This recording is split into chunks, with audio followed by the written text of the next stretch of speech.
Legend Saravana ஸ்டோர்ஸின் Akshaya Tritiya offer. சவரனுக்கு ரூபாய் 1000 தள்ளுபடி. மே 12 வரை. நான் வச்சிருக்கிறது டம்மி கத்தி தான், அருவாள். அந்த அருவால ஓங்கி நான் வெட்டிடுவேன். வெட்டணும் இந்த தம்பி நகரவே இல்லை. பட்டாசு அடிச்சா சத்தம் பட்டாசு அடிச்ச மாதிரி ரத்தம் கொட கொடன்னு போகுது. Hospital admit. அப்புறம் 2 ப்ரொடியூசர் வேற தலையில துண்டு போட்டு, ஏனுங்க மாப்பிள்ள இதோட ஷூட்டிங் நின்று போயிருங்களா? ஏங்க உங்களுக்கு அவன் தொண்டை குழியில படுத்திருக்கிறான். ஹாஸ்பிட்டலுக்கு போன் பண்ற, அங்க ஒரு நர்ஸ் சொல்லுது, சார் அவருக்கு பேச்சு மட்டும்தான் வராது, மற்றபடி உயிருக்கு எந்த பிரச்சனையும் இருந்துச்சு. ஐயோ, குரல் வரையும் அவுட்டு. இவங்க வீட்டுல இருந்து பொண்டாட்டி, அவங்க தாய் மாமா பூரா சகோதரர்கள் கிளம்பி வர்றாங்க. கோட்டநாடு இவரு, அந்த ஏரியா பூரா ரவுடிங்க இவங்க ஃபேமிலி.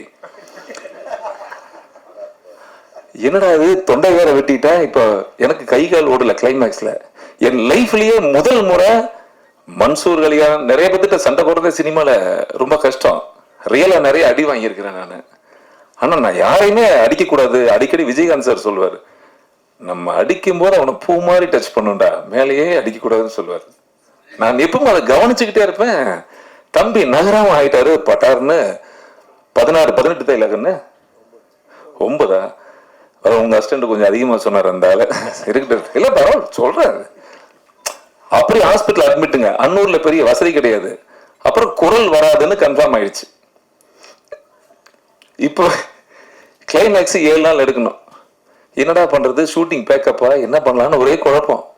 ஆனா இந்த தம்பி நான் ஒரு விஷயம் பாராட்டி ஆகணும். அவங்க வீட்டுல டாக்டர் சொன்னாரு, இதோட நடிக்க நீங்க போக கூடாது, சின்ன அதிர்வு வந்தா கூட இந்த ஸ்டிச்சிங் கட் ஆயிரும், இப்படி இங்க சின்ன ஷேக் வரக்கூடாது, அதை நம்ம உணர்ந்தாதான் தெரியும், தயவுசெய்து ஷூட்டிங் போகாதீங்கன்னு சொல்லிட்டாரு. நைட்டு 11 மணிக்கு ஃபோன் பண்ணாரு. ஃபோன் பண்ணி அவர் அசிஸ்டண்ட் வச்சு பேசினார். இல்லை சார், நான் ஷூட்டிங் நிற்க வேணாம், நான் வந்துடுவேன் சார் காலையில் அப்படின்னு திரும்ப வந்து 5 நாள் ஃபைட் எடுத்து நடிச்சு.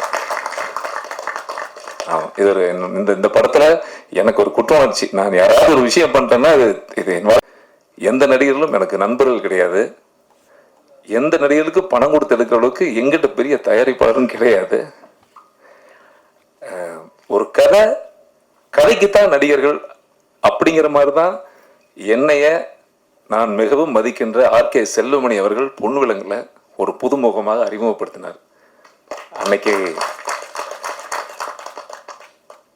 அன்னைக்கு அவருக்கு இருந்த புலன் விசாரணை, கேப்டன் பிரபாரன், செம்பருத்தி டைம்ல அவருக்கு இருந்த ஒரு மார்க்கெட் வணிக ரீதியில பல பெரிய ஹீரோக்கள் வந்து கேட்டும் கூட இல்ல இந்த கதைக்கு இந்த பையன் தான் சரியா இருப்பான் அப்படின்னு சொல்லி நான் அறிமுகப்படுத்தினார். அந்த நன்றி அந்த வாழ்க்கையில இப்ப நிக்க கூட நான் அவரை போய் சந்திக்கவே இல்லை. அவரோட ஒரே ஒரு கவலை எப்பவுமே சொல்லுவார், நீ என்னைக்காவது ஜெயிச்சா மட்டும் வந்து பாடுற, இல்லாட்டி வரவே வராதரா அப்படின்பார். எனக்கு ஏதோ எங்க அம்மா கிட்ட பேசுற மாதிரி ஒரு உணர்வு, அவர் மேல மட்டும் ஒரு மரியாதை இருக்கும். என்னுடைய மிகப்பெரிய பட்ஜெட்டே இந்த படத்துல என்னோடு இவங்க கொடுத்த அந்த வேலைப்பாடுகள் தான். அதுல என்னுடைய கேமராமேனுக்கு நன்றி சொல்லணும். என்னுடைய ஒரு கண் நவீன், என்னுடைய அன்பு தம்பி, சூப்பர் அற்புதமான எடிட்டருங்க, அருமையான எடிட்டர். நான் சொல்ல ரொம்ப ரசனைக்குரிய ஒரு ரசனைக்குரிய ஒரு இது. இன்னைக்கு எல்லா அன்பும் விற்கப்படுது. ஒருத்தன் சிரிக்கிறான்னா காசு, அண்ணா அப்படின்னா சாயங்காலம் காசு இருக்கு அவனுக்கு, யாரும் சும்மா வரல. ஆனா என்னமோ என்னுடைய பாக்கியம், என்ன பாவம் வீட்டுல இருந்து ஆளாளுக்கு ஒரு வேளை சோறுலாம் போட்டு நம்மளுக்கு டெய்லி அந்த அளவுக்கு ஒரு குடும்பமா என் கூட பயணிச்சாங்க சாமி. அதெல்லாம் மறக்கவே முடியாதுங்க. நிறைய சம்பவங்கள் மண்டைக்குள்ள ஓடிக்கிட்டே இருக்கும் பொழுது நிறைய நாள் நான் படமே பண்ணல. ஆனா இந்த கதையை நான் பண்ணிக்கிட்டே இருக்கிறேன். பண்ண இந்த படம் பண்ணணும், இல்லாட்டி படம் பண்ணக்கூடாது. அப்ப இந்த படம் பண்ணும் பொழுது என்னை போன்ற உணர்வு சினிமாக்காரங்க யாருமே இல்லாததுனால முற்றிலும் புதுமுகங்கள் அப்படியே வெத்து பேப்பர், நான் என்ன எழுதுறனோ அப்படியே பிரதிபலிச்சாங்க அவங்க எல்லாருமே. இதுல ரொம்ப முக்கியமான விஷயம், நம்ம இம்மன் அண்ணாச்சி தங்கம் ஒரு இன்டர்வல் வரைக்கும் பிச்சு எடுத்திருப்பான் மனுஷன், எக்ஸ்ட்ராவே இருக்கும். ரொம்ப சிறப்பா பண்ணிருக்காரு.